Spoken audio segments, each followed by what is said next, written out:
Yung sa'yo, maliit. Diligan ang natutuyot. Saka na ako mag-diet dong pag gumagwapo ka na. Ilang beses ka nang niloko, pinagpapatuloy mo pa rin? Bakit? Ano bang meron siya? Yung sa kanya, malaki. Yung sa'yo, maliit.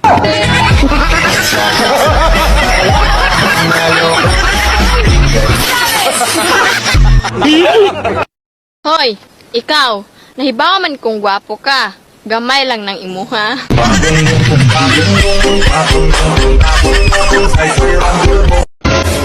Painumin ang nauuhaw.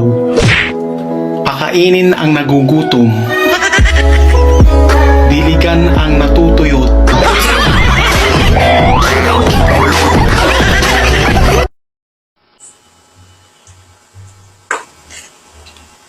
Oh, alam mo, lagi ka na nagsabing magda-diet ka. Pasko na naman, bagong taon, ang dami na naman pagkain. Tingnan mo ang katawan mo, oh. Bako-bako na. Kailan ka ba talaga magda-diet, ha? Saka na ako mag-diet dong pag gumagwapo ka na. Kapanglait ko.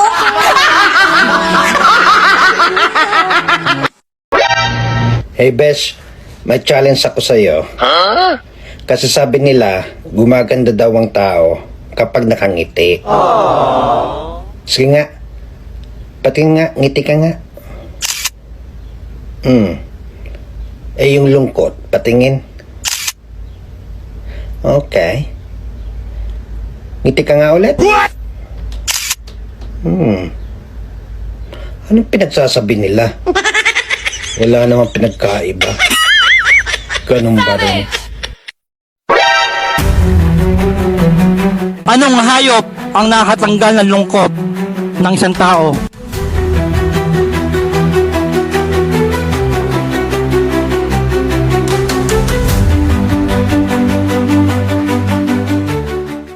Redos?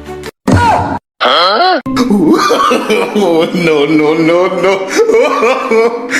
Kung ang babae ay bulaklak, ano naman ang lalaki? Nakasira ng bulaklak. Kaya pala kumakabog ang puso ko. Nanonood ka pala ng video ko.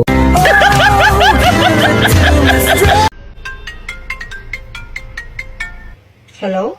Hello, crush. Yes, kuya. Ano po yun? Pwede ba akong manligaw? Pwede naman. Pero papasa ka kaya? Sige nga, try mo nga. Pwede ko bang ipasok ang matigas Pasok agad. kong pag-ibig Ah, sa iyong madulas at masikip na butas hoy ng ano? ng iyong pagmamahal Ah, okay. at isagad ang Hoy, aking ang alin?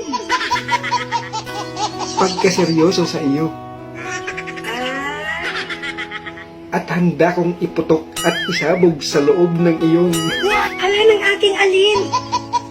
wagas mong puso Ah, akala ko kung saan.